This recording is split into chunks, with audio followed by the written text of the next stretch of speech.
Avez-vous déjà été effacé de votre propre vie par un simple morceau de papier? Ce matin-là, à Aix-en-Provence, la rue des Bernardins était encore endormie sous un ciel d'un gris pâle. Le vent de novembre glissait entre les volets, transportant l'odeur humide de la pluie tombée pendant la nuit. Chloé arrivait chez ses parents comme d'habitude, les bras chargés d'invitations fraîchement imprimées et de petits échantillons de gâteaux pour le dernier choix avant le grand jour. Pas un bruit dans la maison, pas de tasses qui s'entrechoquent, pas de machine à café, pas même le fredonnement habituel de Laurence, sa mère, lorsqu'elle préparait le petit déjeuner. Un calme étrange, un silence lourd. Elle entra par la porte latérale, sa clé dans la main.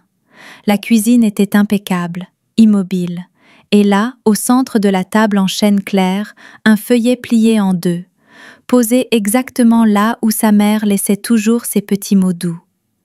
Chloé esquissa un sourire, croyant d'abord à une note lui rappelant de rappeler le traiteur. Mais en dépliant la feuille, son cœur se figea. Mariage annulé, vous recevrez un appel de notre avocat. Pas d'en-tête, pas de signature, pas un mot de plus. Chloé resta figée, le souffle suspendu, le regard vide. Elle relut encore, et encore. Non pas pour comprendre, elle avait bien compris, mais parce qu'elle n'arrivait pas à croire que ces 7 mots glacials venaient de pulvériser une année entière de préparation, d'espoir, d'attente. Pas d'appel ce jour-là, ni de Laurence, ni de Camille, sa sœur cadette. Même Julien, son fiancé, ne donna aucun signe de vie. Chloé ne pleura pas, elle ne cria pas. Elle prit son téléphone et envoya un seul mot à sa mère. Compris. Puis, elle partit, sans bruit. Ce jour-là, Aix-en-Provence ne semblait plus ensoleillée. Elle brillait d'une lumière grise, étrange, le reflet parfait de la tempête silencieuse qui, sans prévenir, venait d'emporter la vie d'une femme, au nom de la famille. Chloé n'avait pas pleuré le jour où elle avait trouvé le papier sur le comptoir. 2 jours plus tard, elle comprit pourquoi. La douleur avait laissé place à quelque chose de plus tranchant, un vertige glacial, presque irréel. Tôt le matin, alors que les premiers rayons filtraient à travers les volets de son petit appartement sur le cours Mirabeau, son téléphone vibra. Un message de Constance, sa cousine de Lyon. « Chloé, je pense que ce message ne m'était pas destiné, mais tu dois le voir. » Un screenshot était joint. Un groupe WhatsApp nommé « Changement mariage famille Moreau ». Elle scrolla lentement, puis s'arrêta net. Dans le groupe, Laurence, Camille, l'oncle Luc, la tante Hélène, même Julien, mais pas elle. Le dernier message venait de sa mère. Tout est confirmé. L'église à Avignon reste la même. Les invités ne seront pas informés du changement.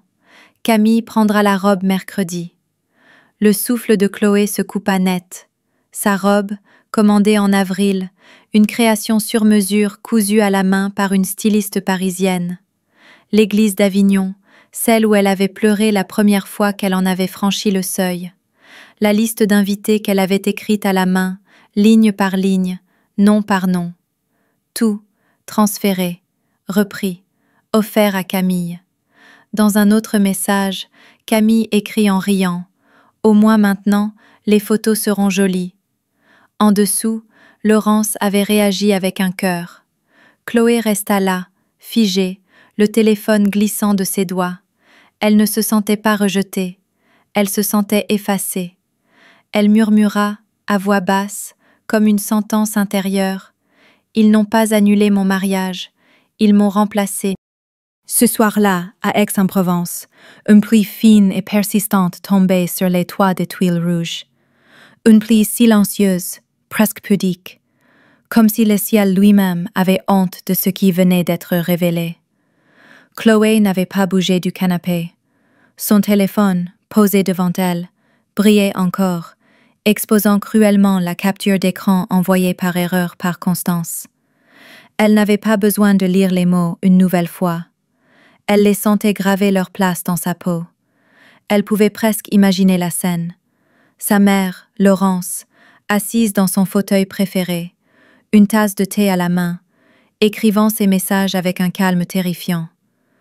Chloé ferma les yeux un instant. Quand elle les rouvrit, elle agrandit l'image. Et là, un détail supplémentaire. Un message de sa tante Hélène. La déco florale reste la même. Chloé avait de bonnes idées. Autant en profiter. Un frisson glacial la traversa. Non seulement remplacé, mais recyclé. Ses choix, son goût, son année de travail passionné, devenue une simple ressource familiale. Puis, une autre ligne, cette fois de Camille, accompagnée d'une photo. Elle essayait une robe. La robe, sa robe, celle qu'elle avait fait ajuster en avril. Le commentaire de Camille, un peu serré à la taille, mais sublime quand même. Réponse de Laurence, c'est parfait pour toi, ma chérie. Le cœur de Chloé se serra. Pas de jalousie, non. Un vide pur, froid, absolu. Elle se leva lentement, sans un mot, marcha vers son bureau, ouvrit son ordinateur portable, créa un nouveau dossier, le nomma « Preuve à garder ». Elle ne savait pas encore ce qu'elle en ferait, mais une chose était sûre. Ils pensaient qu'elle se tairait, et c'était leur première erreur. Le message fut envoyé à 20h11, sans point d'exclamation, sans emoji, sans attente. Chloé posa son téléphone. Ses gestes étaient lents, précis, comme si une autre version d'elle-même, plus froide, plus ancienne, venait de reprendre le contrôle. Elle n'appela pas Julien, n'écrivit pas à Camille. Elle ne demanda pas pourquoi. Elle savait, les réponses viendraient par les faits, jamais par les mots. Elle se dirigea vers l'étagère, ouvrit un tiroir discret qu'elle touchait rarement. À l'intérieur, rangée entre d'anciens relevés de compte et des factures oubliées, elle trouva la confirmation du dépôt de réservation de la salle de réception, avec son nom, bien imprimé en haut à gauche. Elle le fixa longtemps, puis murmura presque inaudiblement « J'étais là, c'était à moi. Maintenant, je vais devoir le prouver, ligne par ligne. » Elle alluma son ordinateur portable, ouvrit un nouveau dossier, dossier vérité. Elle y glissa chaque pièce, les messages de Camille avec les montants à rembourser bientôt, les emails avec pièces jointes en PDF, les confirmations de virement, les reçus de la boutique de robes. Tout. Absolument tout. En relisant une vieille conversation avec Laurence, un message la fit tiquer. « Ne t'inquiète pas pour les fleurs, ma chérie. Je m'en occupe directement. Fais-moi confiance. » Chloé esquissa un sourire. Pas de tristesse. Un sourire sec, d'une lucidité douloureuse. Elle avait fait confiance. Et cette confiance avait été le piège. Le silence était leur arme. Mais cette fois-ci, elle ne se battra plus dans le silence. L'appartement était plongé dans une lumière bleutée. Sur l'écran de son ordinateur, le dossier vérité se remplissait, lentement mais sûrement. Chaque fichier ajouté, chaque message sauvegardé, bâtissait une forteresse silencieuse. Chloé leva les yeux. Son regard se posa sur un objet oublié depuis longtemps. Son ancien téléphone, posé là, poussiéreux, l'écran fendu. Elle l'avait remplacé l'année dernière. Mais une intuition lui traversa l'esprit. Ce qu'elle cherchait ne se trouvait pas dans le présent, mais dans ce qu'ils avaient cru effacer. Elle le brancha. L'écran mit du temps à s'allumer, puis les souvenirs se mirent à défiler, messages, photos, mémos vocaux. Et soudain, elle le vit, un fichier nommé Noël 2021, enregistrement auto. Son cœur se serra. Ce Noël-là, la maison à Vaucluse, le feu de cheminée, la dinde, le vin, tout semblait parfait, jusqu'à ce que Camille lance une remarque venimeuse et que Chloé sorte prendre l'air. Elle se souvenait avoir laissé son téléphone sur la table, sans réaliser qu'il enregistrait. Elle mit ses écouteurs, appuya sur lecture. Les bruits de couverts, quelques rires, puis la voix de Laurence, posée, naturelle, presque douce. Camille, elle a une vision, elle choisit bien, elle sait ce qu'elle veut. Chloé, une pause, puis elle est correcte. Pas un reproche, pas une insulte, mais pas non plus une reconnaissance. Ce mot, correct, tomba comme un couperet, simple, tranchant, irréversible. Chloé ne cligna pas des yeux, elle ne pleura pas. Elle fit glisser le fichier dans son dossier, le renomma Preuve maternelle 01.mp3, parce que parfois, les blessures les plus profondes ne crient pas. Elles murmurent doucement, dans la lumière d'un dîner en famille. Et c'est ça, la trahison la plus raffinée. Ce soir-là, la pluie continuait de tomber sur Aix-en-Provence. Les toits anciens ruisselaient et la ville semblait suspendue dans une attente sourde. Chloé, assise près de la fenêtre, serrait entre ses mains une tasse de tisane déjà froide. Elle ne s'attendait plus à recevoir d'appel. Personne n'appelait, plus maintenant. Jusqu'à ce que son téléphone vibre, numéro inconnu. Chloé? Une voix d'homme, hésitante, trop familière pour ne pas faire mal. Adrien, son ancien amour, l'homme d'avant Julien, celui avec qui elle avait, un jour, cru pouvoir tout recommencer. Elle ne répondit pas, il continua. « Je sais, il s'est passé beaucoup de temps, je n'aurais jamais dû appeler, mais aujourd'hui, Constance m'a parlé de ce que tu traverses, et je me suis dit, tu mérites de connaître la vérité, de moi. » Silence, mais elle n'a pas raccroché. Le jour où j'ai disparu, ce n'était pas parce que je ne t'aimais plus. Il inspira, sa voix trembla.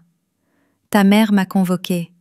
Elle m'a montré un dossier, ancien diagnostic, prescription d'anxiolytiques de tes années de fac, ton passage aux urgences après ton malaise. Le cœur de Chloé battait fort, mais son visage restait de marbre. Elle a dit que si je t'aimais vraiment, je devais partir, que tu étais instable, que notre relation te poussait à la dérive. Elle m'a dit que je devenais un danger. Il marqua une pause. Et je l'ai cru. J'ai pensé faire ce qu'il fallait. Maintenant, je comprends que c'était sa façon à elle de t'isoler. Chloé ferma les yeux, puis dit, calmement, « Tu n'as pas eu tort de partir. Tu as juste manqué de courage pour rester. » Elle raccrocha. Pas de larmes, pas d'effondrement, juste une vérité de plus, archivée dans Dossier Vérité, une brique de plus sur le mur qu'elle érigeait, pierre après pierre. Le matin suivant, Chloé était assise à la table de la cuisine. Le café fumait dans sa tasse, mais elle n'y avait pas touché. Elle n'avait pas fermé l'œil de la nuit. Ce qui la faisait souffrir n'était plus le cœur, c'était l'endroit où sa confiance avait vécu.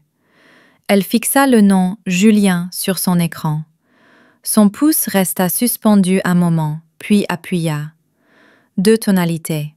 Il décrocha. « Allô ?» Sa voix était prudente, presque coupable. Elle alla droit au but. « Julien, j'ai besoin que tu sois honnête, maintenant. » Un silence, puis un souffle, fatigué, résigné. Je savais que ce moment viendrait. Et il raconta. « Quand je suis allée voir ta mère pour lui demander ta main, elle m'a invitée dans le salon. Juste nous deux. Elle m'a tendu un dossier. À l'intérieur, des documents médicaux anciens, des prescriptions, et même la facture de ton passage aux urgences. » Chloé ne dit rien. Elle écoutait, les mains crispées sur sa tasse. Elle m'a dit que si je t'aimais vraiment, je devais protéger la famille, que ce serait plus simple si je signais un contrat prénuptial, purement préventif, disait-elle. « Tu as signé ?» La voix de Chloé était calme, tranchante. Julien hésita. « Non, mais je ne t'en ai jamais parlé. J'avais peur de tout compliquer. » Chloé rit, pas un vrai rire, un rire sec, coupant, le bruit exact d'un fil qui casse. « Merci. » Elle raccrocha, se leva, marcha jusqu'à son armoire, sortit une petite boîte métallique. À l'intérieur, l'accord budgétaire pour le mariage, que sa mère lui avait demandé de signer, pour faciliter les comptes. Elle déplia le document. Et au bas de la page, en italique, « Session financière pour réorganisation familiale, signé Chloé Moreau ». Ce n'était pas de la gestion, ce n'était pas un appui, c'était un transfert, légal, discret, préparé. Le ciel d'Aix-en-Provence s'était assombri. Chloé étalait soigneusement les documents sur la grande table en chêne. Sous la lumière jaune tamisée, les mots prenaient une teinte métallique presque coupante. Tout ce qui lui appartenait portait désormais le nom de Camille. Le contrat de l'église Saint-Pierre, les factures florales et surtout l'acte de transfert de copropriété de l'appartement familial, signé il y a 3 ans avec l'aide de son père. En bas à droite de chaque page, une signature parfaite, complète, Chloé Moreau. Un seul détail posait problème. Ce n'était pas la sienne. Chloé ne cria pas, ne renversa rien. Elle fit un pas en arrière, puis comprit. Ce n'était pas une erreur administrative. C'était une opération, un effacement méthodique. Elle sortit une loupe, comparait les lettres. À côté, elle disposa d'anciens documents, déclarations fiscales, emails imprimés avec sa vraie signature. Les différences sautaient aux yeux. Quelqu'un avait imité son écriture, et ce n'était pas un seul faux. Elle tomba sur un document particulier. Réattribution des droits, réaffectation de propriété, provenant d'un cabinet juridique parisien, où elle n'avait jamais mis les pieds. La date indiquée en bas, 24 avril. Ce jour-là, elle était à Lyon pour un colloque. Elle avait des mails, un itinéraire, et même une facture d'hôtel pour le prouver. Elle plia calmement le document. Pas de panique, pas de larmes, juste une certitude, froidement nette. Ils ne s'étaient pas contentés de tout lui prendre. Ils avaient inventé une autre Chloé. Une Chloé qui avait signé sa propre disparition. Ce soir-là, Chloé venait tout juste sauvegarder la dernière version numérisée des documents falsifiés dans le dossier Vérité, lorsque son téléphone vibra. Une notification Facebook. Camille Moreau a publié une mise à jour. Chloé ne l'ouvrit pas tout de suite. Elle resta assise, les mains posées sur la souris. Elle avait appris à respirer avant de regarder. Mais ce soir-là, quelque chose clochait. Elle cliqua. L'écran s'éclaira.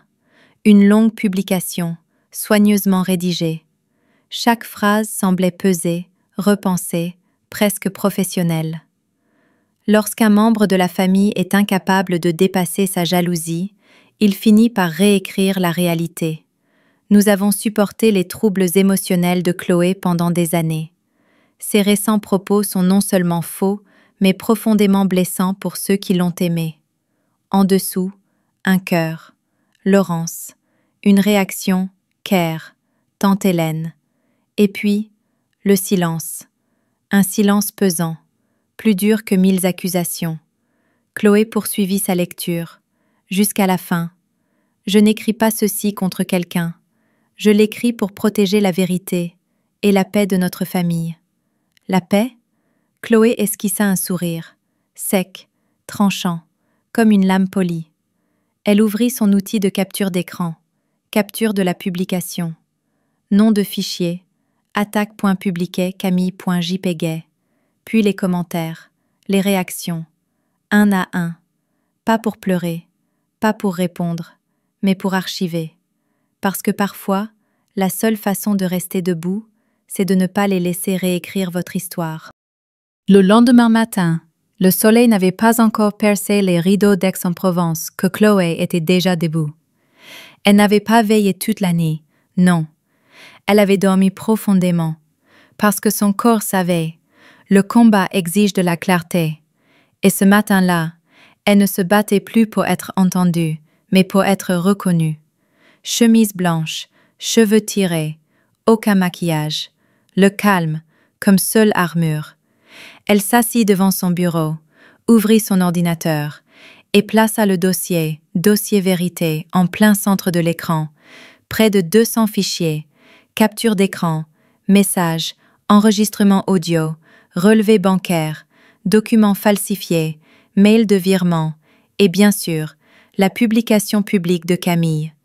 Tout était organisé, par date, par thème, avec index, annexe, tableau comparatif. Ce n'était plus un dossier, c'était un acte d'accusation. Chloé se connecta à son ancien compte bancaire commun, celui qu'elle partageait avec son père pour les dépenses liées au mariage et à l'appartement. Mot de passe incorrect. Deuxième tentative, encore faux. Troisième, accès bloqué. Elle ne paniqua pas, elle appela la banque. « Bonjour, ici Chloé Moreau. Je suis co-titulaire du compte numéro. Pouvez-vous me confirmer un changement de statut récent ?» La réponse fut nette. Un formulaire de délégation unique avait été déposé la veille au soir, signé par Lial Moreau, son père. La demande supprimait son accès au compte. Le document était notarié. Chloé ferma les yeux. Puis, d'une voix calme, elle déclara « Veuillez bloquer toute opération immédiatement. Je vais envoyer un dossier juridique dans la journée.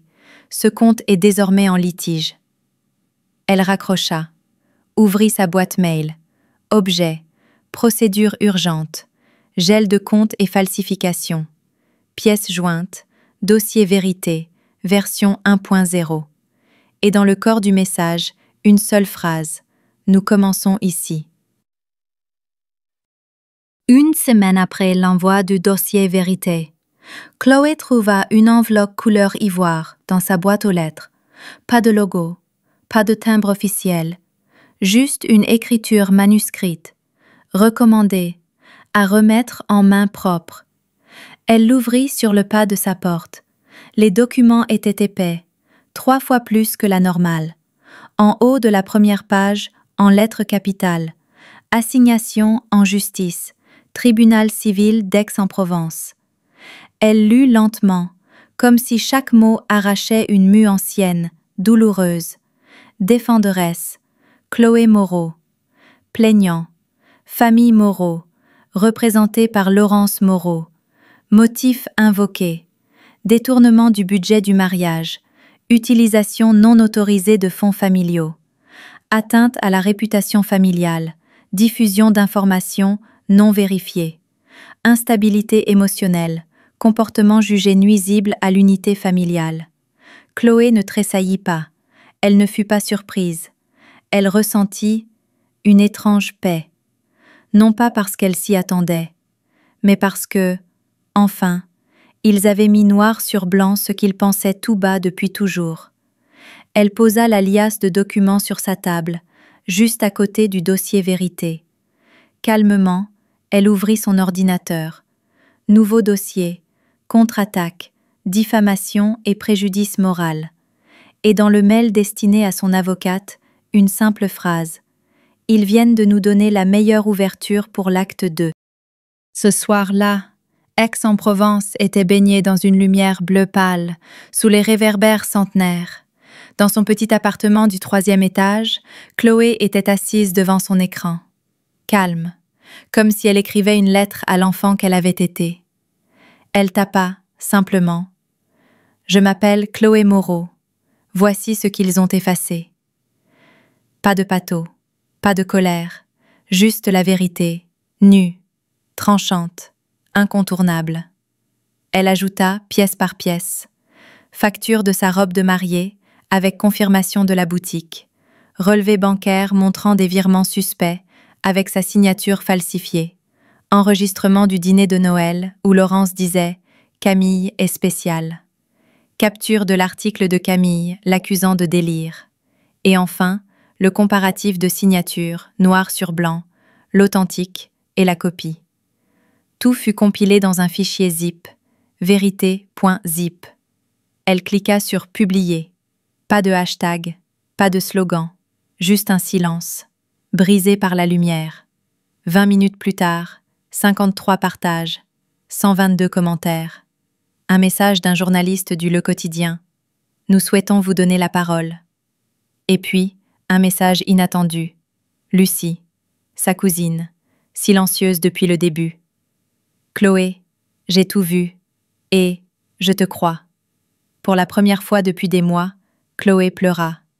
Pas de rage, pas de tristesse, mais parce que, enfin, quelqu'un l'avait vue. Le matin suivant, le téléphone de Chloé sonnait sans répit. Chaque vibration, chaque ding était une fissure dans le mur du silence qu'on avait voulu lui imposer. Son post avait dépassé 5000 partages en moins de 12 heures. Les commentaires affluaient. Ma mère aussi disait que j'étais l'ombre de ma sœur. Merci de briser ce mur. Camille est peut-être jolie, mais Chloé, elle est courage. La vérité n'a pas besoin de bruit, elle a juste besoin d'être vue. D'anciens camarades, des collègues oubliés, même une animatrice du centre aéré où elle allait enfant. Tous prenaient enfin la parole. Un utilisateur publia l'intégralité du dossier Vérité Zip sur Twitter avec la légende « Leçon sur le gaslighting familial » et comment rallumer sa propre lumière. Le compte Instagram de Chloé, jusque-là rempli de chats et de vieux livres, passa de 412 abonnés à plus de 12 000 en 48 heures. Elle reçut un mail d'un étudiant en droit. « Madame Moreau, je travaille sur un mémoire sur l'abus de pouvoir intrafamilial. Votre cas est une illustration bouleversante. Ils n'effaceront jamais les blessures, mais désormais Chloé le savait, ils n'effaceront plus son existence. La vérité a enfin trouvé sa voie, et cette fois, personne ne pourra la faire taire. » L'appel arriva à 21h43. Pas de message préalable, pas de salut, juste un nom qui s'afficha sur l'écran. Camille, avec une légère vibration, comme un écho de ce qui allait suivre. Chloé se redressa. Elle ne fuyait plus. Elle répondit. La voix de Camille éclata, tendue, hachée. « Qu'est-ce que tu fais, Chloé? Tu veux détruire notre famille, c'est ça ?» Chloé ne répondit pas tout de suite, pas par hésitation, mais pour que Camille entende ce vide, ce silence qu'elle avait trop longtemps rempli à sa place. « Je ne détruis rien, » répondit-elle enfin. « Je retire simplement ce qui ne m'appartient plus. » Un ricanement au bout du fil, sec, nerveux. « Tu me menaces là. » Chloé ferma les yeux, puis les rouvrit. Sa voix était calme, tranchante. « Non, je ne te menace pas. Je pose une limite, celle que toi et maman avez toujours refusé de reconnaître. » Silence. 1, 2, 3 secondes. Et puis Camille, plus bas, presque humaine. « Je ne pensais pas que ça irait aussi loin. » Chloé tourna la tête vers la fenêtre. Aix-en-Provence dormait. Les lampadaires veillaient. Le reste était calme. C'est justement ça le problème. Tu as toujours cru que rien n'aurait de conséquences. Maintenant tu sais. Elle raccrocha. Pas de cri, pas de triomphe. Juste une frontière. Et pour la première fois, elle tenait. Vendredi, après-midi. Le ciel était bas, comme s'il savait déjà ce que contiendrait cette journée. Chloé venait de se verser une tasse de thé noir quand la sonnette retentit. Le facteur ne la regarda pas dans les yeux. Il lui tendit simplement une enveloppe épaisse, scellée, avec un cachet officiel. Expéditeur, études notariales, Bertrand et Associés, Marseille. Elle ne l'ouvrit pas tout de suite. Elle posa la tasse, saisit son coupe-papier, avec lenteur, comme si elle s'apprêtait à ouvrir non pas un courrier, mais une réalité nouvelle. La lettre était brève.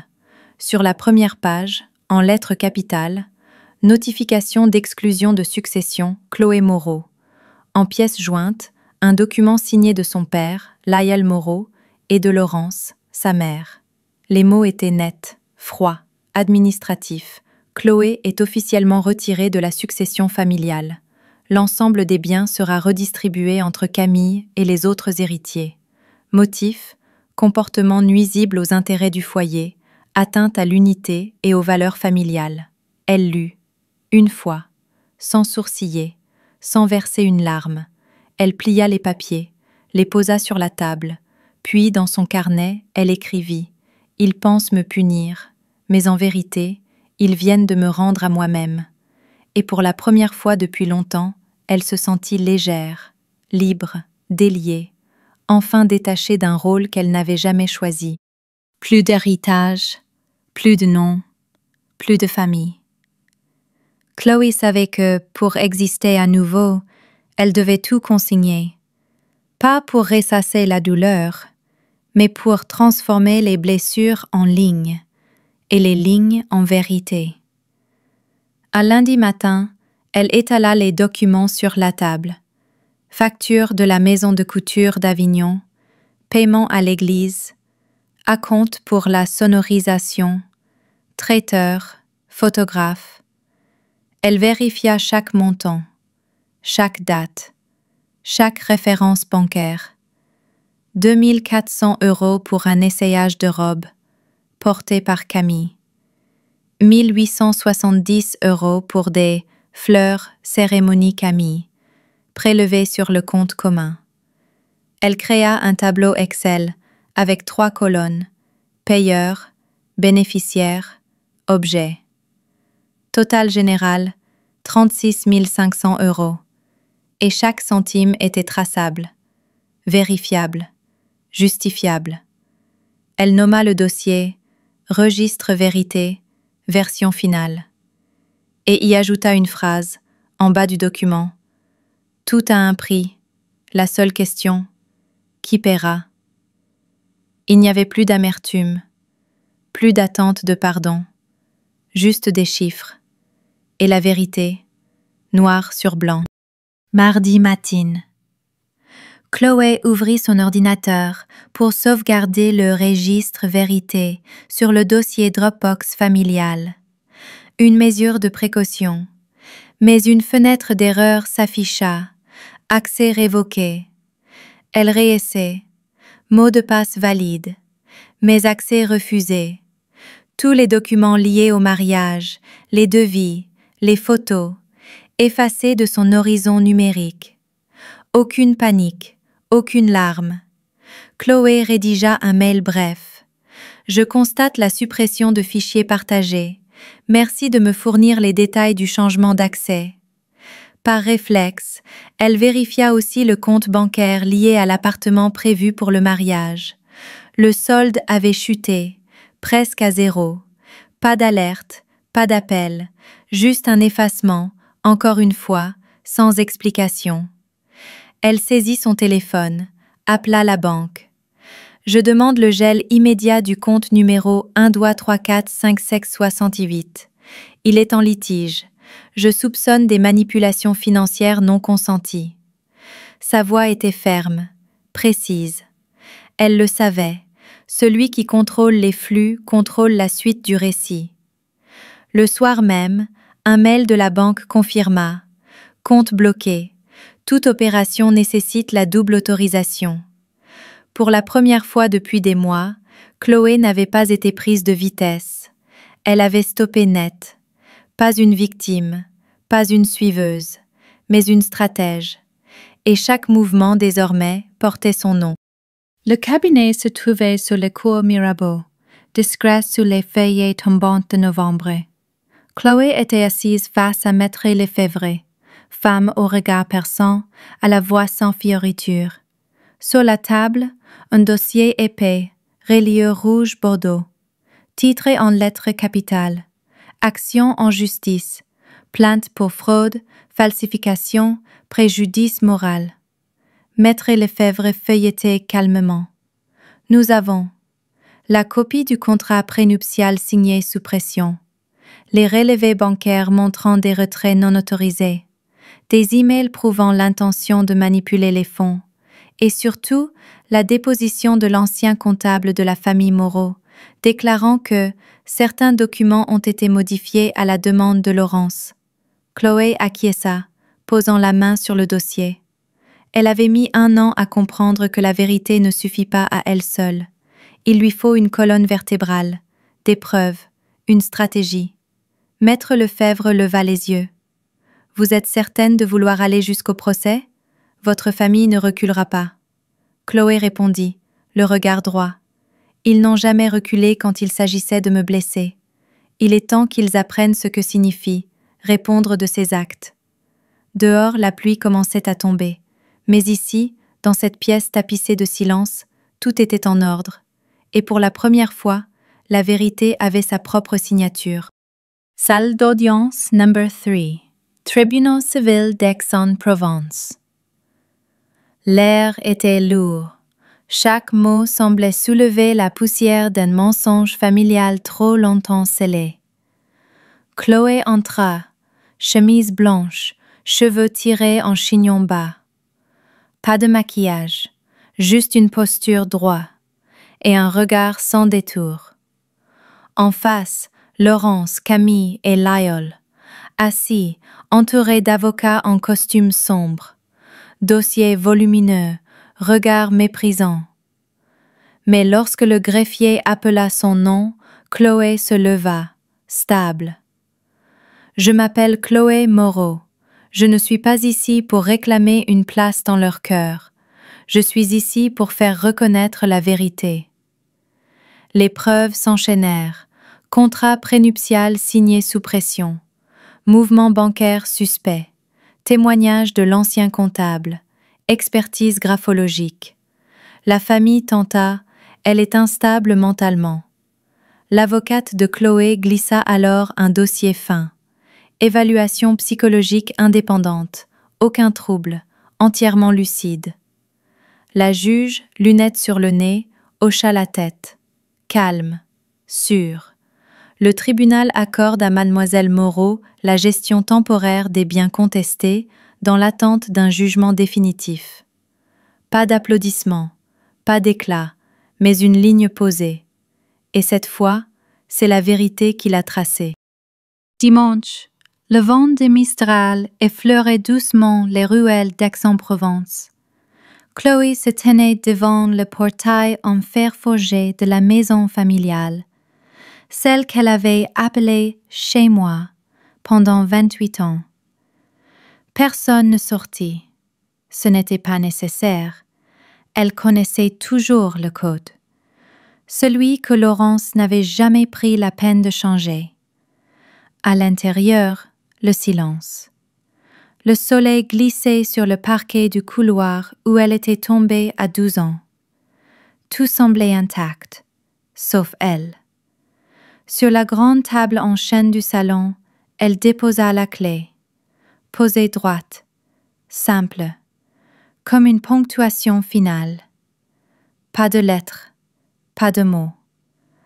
Le silence, cette fois, parlait plus fort que n'importe quel cri. Elle tourna les talons, sans se retourner. Au seuil, elle marqua un temps. Pas d'hésitation, juste un souvenir, celui d'une femme qui n'a pas été poussée dehors, mais qui a choisi de partir. Et pour la première fois, Chloé n'était plus la fille discrète, obéissante. Elle était celle qui s'était relevée et qui n'attendait plus qu'on l'accepte pour exister. Une semaine après avoir quitté la maison familiale, Chloé trouva une enveloppe dans sa boîte aux lettres. Aucune mention d'expéditeur, pas de logo, juste un pli beige posé avec soin dans son studio de la rue des Cordeliers. Elle l'ouvrit, sans précipitation, mais avec lucidité. À l'intérieur, un chèque d'un montant de 31 320 € à son nom, émis par le cabinet juridique représentant les Moreau. L'objet, remboursement des frais de mariage, dommages matériels et émotionnels. Aucune lettre jointe, aucune excuse, pas la moindre trace de regret, juste un silence administratif, parfaitement calibré. Chloé contempla le chèque, longtemps. Elle ne le déposa pas. À la place, elle acheta un cadre noir, sobre, avec une fine bordure argentée. Elle glissa le chèque au centre d'une page blanche. En bas, elle ajouta à la main. Preuve qu'il savait. et qu'ils l'ont fait quand même. Elle accrocha le tout au mur, face à son bureau. Ce n'était pas un trophée, ce n'était pas une blessure, c'était une borne, une mémoire active et une frontière qu'on ne pourra plus jamais franchir. 3 mois après le procès. Plus de médias, plus de commentaires, ni d'éloges, ni d'insultes. Juste un petit bureau au 3e étage d'un vieil immeuble marseillais, avec vue sur la place Saint-Ferréol. Sur la porte vitrée, une plaque discrète. Moreau et associés. Soutien juridique et psychologique pour femmes en crise familiale. Chloé n'avait pas effacé le nom Moreau.